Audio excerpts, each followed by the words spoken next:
morning, everybody. This is Chris Lawton with Intuit Help. It's Saturday morning. This is day 4 of my 30-day videos about my own healing practice.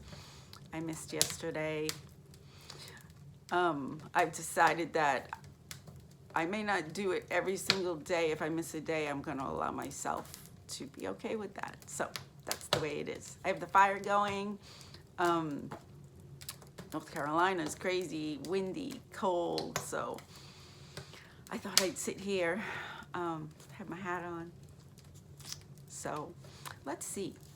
I found a couple of things in my journal. I've been going through some old journals to kind of look back at where have I been, what have I been doing, what has changed. And I found a lot of times I'll do intuitive work for myself, and then I'll go back and read what I wrote, and I literally don't remember what I was, what I wrote. Like, it looks foreign to me, which I guess is part of that whole intuiting ideas and information that's not from just myself, my physical self right here. It's a deeper knowing, a deeper knowledge from that fountain that knows everything. And that's important to me to get across to people, is we have our memories of our life, and we have our knowledge of what we've learned throughout our life, but there's so much more to us. There's so much more. That thing they say, and I couldn't even give you the percentage, but we don't use the whole, all of our brain. We only use part of our brain. And what the hell goes on with the rest of your brain, right? What's it for? What are we supposed to use it for? So I remember this moment. This is when I just started like waking up and wanting to know more, and I was a sponge for learning about, why are we here and what can we do and how can I learn to help others. And I remember I was sitting on a beach in Provincetown on Cape Cod with a bunch of girlfriends, and all of a sudden it dawned on me, like it was like something hit my mind. We know everything from the beginning of time, and that's how I get my information. I'm not special. People talk about my gifts and all of that. I don't consider myself special. I just consider myself very determined to learn. Like, after that moment, after I knew that, it was a knowing that we have access to everything that's ever happened, everybody's experiences, the whole Earth's history. Sounds crazy, right? Some of you are probably like, I'm gonna shut this girl off. But that's fine. If you don't believe it, it's okay. I believe it. And there's a lot of other people that believe that also. And it was a trigger for me to think, and I think that's what allows me to not only access the information I do when I'm doing readings, but to believe I can. Because if you don't really believe it, you'll get bits and pieces of stuff, precognition in your dreams and just gut feelings. But I think if you really believe this is possible, then that allows you, it's like a key that you put in a lock and you open. So it allows you access to that information, because once you start learning how to do it and you realize it's possible, then you can do more and more. And then it becomes like walls falling down of access of places that you can get. So anyways, that's my story about that. So one of the things I just found, and I thought this was interesting, and it's just my thoughts, but what I wrote down in my old journal was the graduation of our lives, right? We're born, there's childhood, there's young adulthood, and then there's adulthood. And what I wrote was, when you're born, you'll be born within certain circumstances, right? Where you're born, who your parents are, your genetics. And then, if you believe this or not, but I've seen it, is past life or linear life remembrances or experiences or energy that you may bring with you. So that's what we come here with.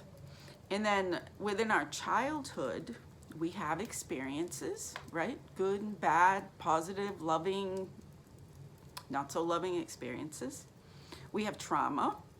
Everybody has trauma. We think of, sometimes we think of trauma as really big events, right? But if you think about it, if you're 2 years old and you're running real fast and not thinking, because when you're 2, you're not usually afraid, and you fall down and you really like skin your knee very badly, that's trauma right there, because you've really hurt yourself. You trusted you were fine and all of a sudden you weren't. So you carry that information within your body that, oh crap, I could get, I got hurt and I thought I was fine. So even little trauma can be big trauma for little people that's stored within our body. And then the other thing is learned behaviors. If that makes sense, learned behaviors. If I do this, then this happens. Basically, that's the simple explanation of it. If I am good, I get this. If I am bad, I get this. If, someone in my house is drinking, and this is what happens. So it's learned behaviors. And then in our young adulthood, our cells have stored every single thing since birth. What we hear, see, feel, smell, experience. So this is a fact. Everything that and this is why I'm saying people who do the intuitive work, you can have access to everything, because we store everything. Everything that's ever happened to us is stored within us. So in our young adulthood, it's almost like everything is started to be formed when we were younger, and then we just have the experiences of more and more information and memories stored within us. But then, so all that information that comes to us in our growing up years, all of a sudden we're adults, right? Then what happens? What happens to all that stuff that we've stored and learned and all of that? What happens to that? So what I wrote was, some things don't fit anymore. Let's start there.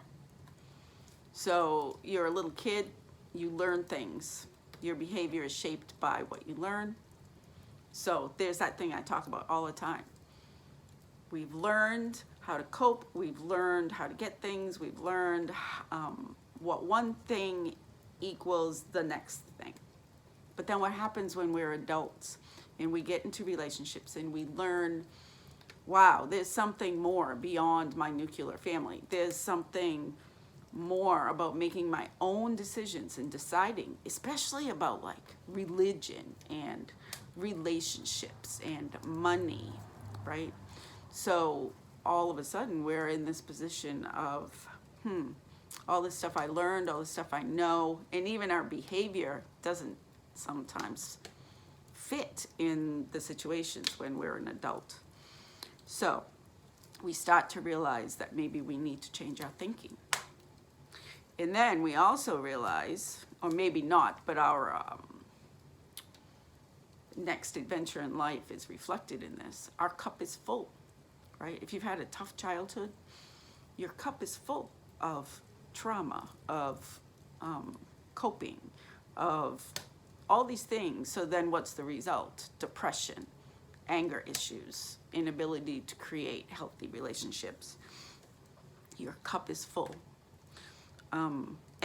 So there's the work I do, and a lot of other people with different modalities helps create more space in your cup, more space in, like, how do I take all these things that have happened to me that resulted in how I feel right now? What do I do with that?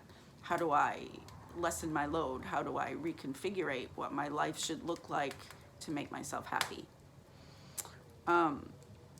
And then what I wrote, compartmentalize. Does anybody ever do that? Like, we take things that maybe have happened in the past, We store it away. We store it away so we don't have to deal with it. We store it away instead of really like learning from it and kind of tearing it apart and understanding what parts do we want to keep, what parts do we not want to keep. So we compartmentalize our issues, our trauma, all of those things. Of course, they can't be compartmentalized forever, usually, because it'll either result in you wanting to change something in your life, to create something better. It can create disease, stress, stuff like that. And then the next thing I wrote was exactly what I just said. After that, if we're not healing what's within all of these experiences, you experience possibly pain, illness, discomfort, feeling stuck. Anybody feel that way? You feel stuck and you don't know what the hell to do, how to get out of it. This is what I just experienced with the job I had for 10 years. It's been a few years. I felt so stuck and I didn't know what to do, and it was like I was frozen. You know, I didn't want to be there and I didn't know how to get out. And it's an illusion, right? It's an illusion. We're not really stuck. But from all this stuff, all the way from childhood, all those things have prepared us to be stuck. If everything is lined up, you know, you become frozen. You become like our compartments are full. Our cup is full, and you're just standing there like, oh man, what do I do next? And then you don't do anything because you're frozen. And then the other thing with feeling stuck is the should and should not. And I think that that's something that helps us remain stuck, is all of our history creates all these, I should do this, I shouldn't do this. And what creates all of that? All of our belief systems that let's think about that for a second, because I love this subject. What creates our belief systems? And it's a really good thing even to make a list of like the circumstances that create our belief systems, our childhood, where we were born, who our teachers were, if there was religion instilled in us as children, our happenstance of experiences as we grow up, who we meet, even somebody that we may meet walking on the street, may make a big impression on you. I had this I'm going to share this because I just thought of this. I had this really profound thing happen to me when, this was years ago. I was going through a very, very hard experience with my 2 older children and a custody thing that was going on.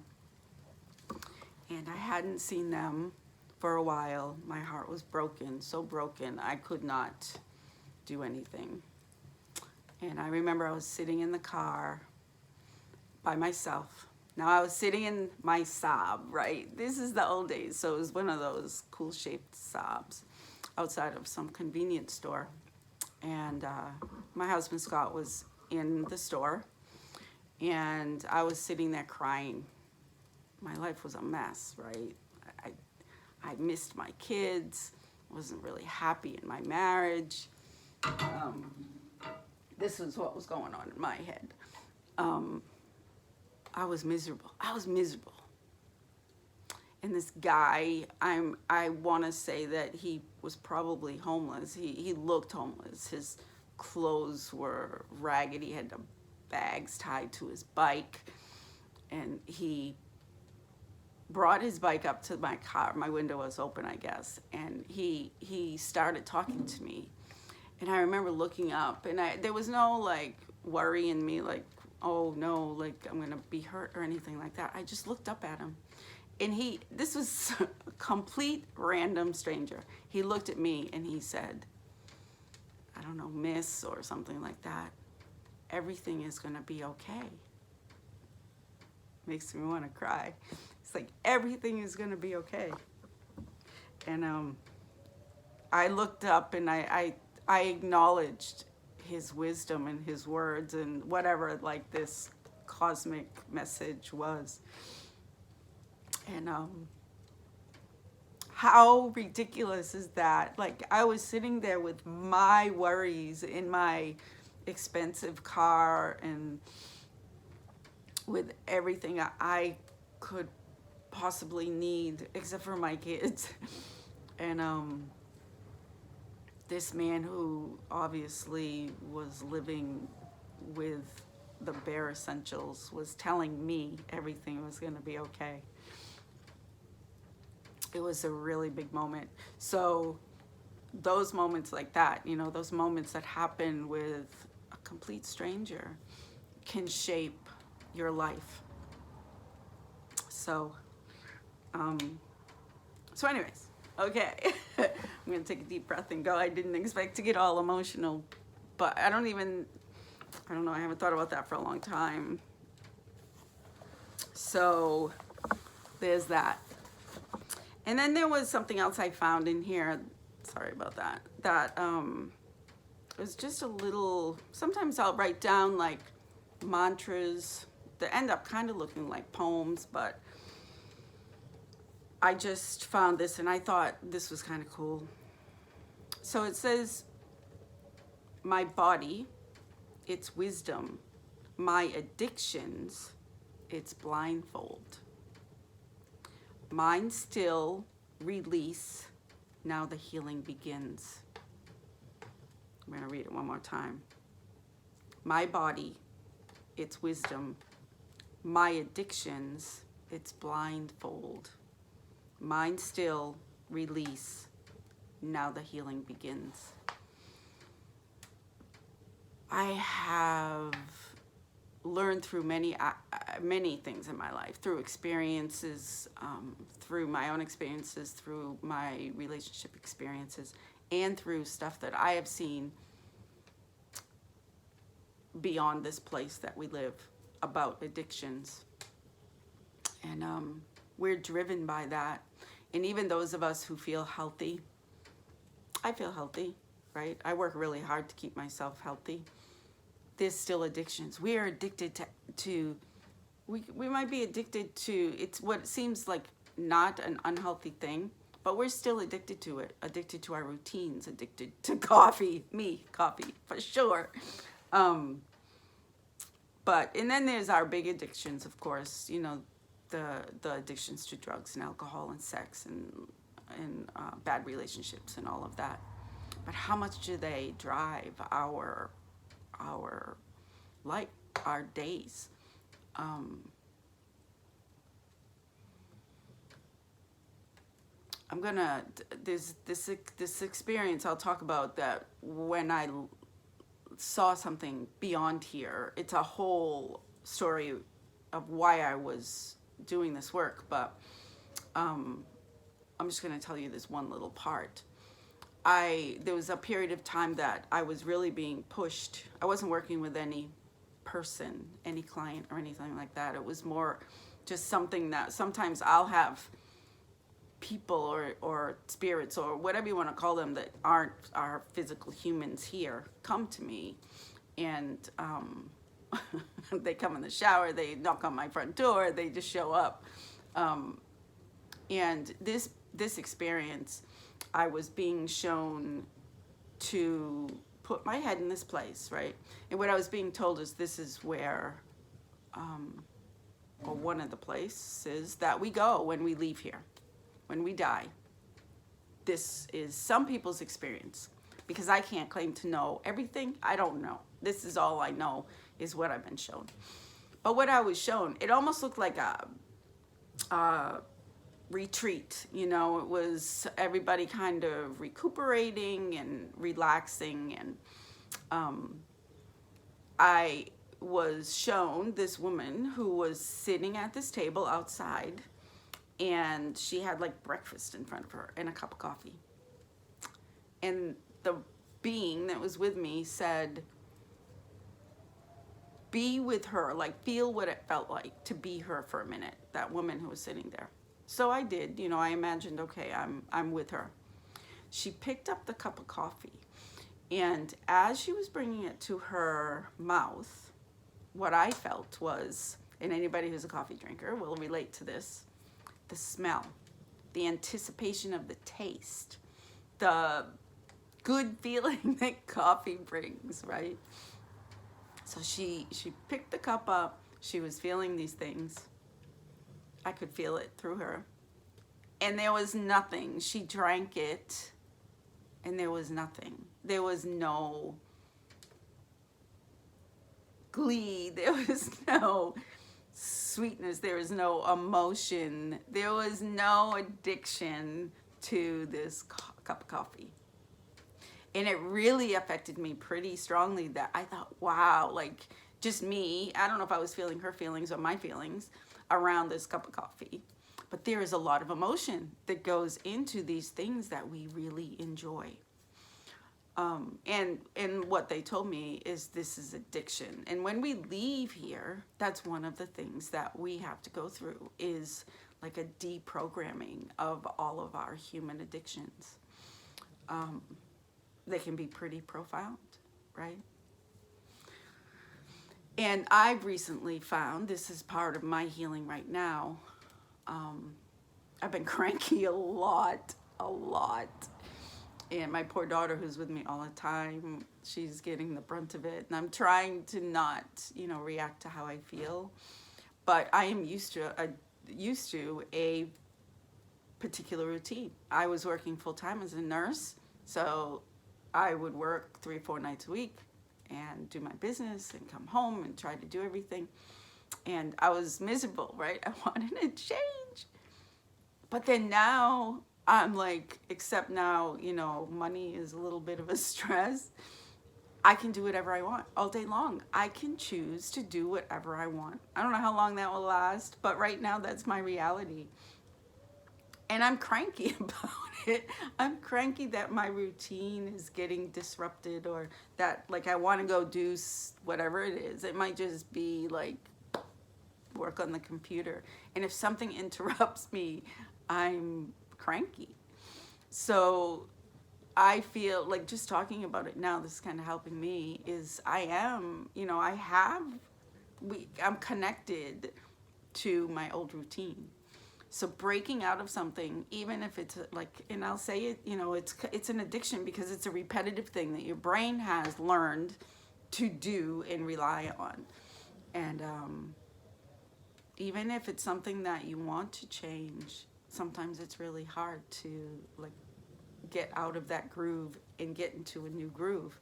Even though it's what you want, letting go of the old stuff can be difficult.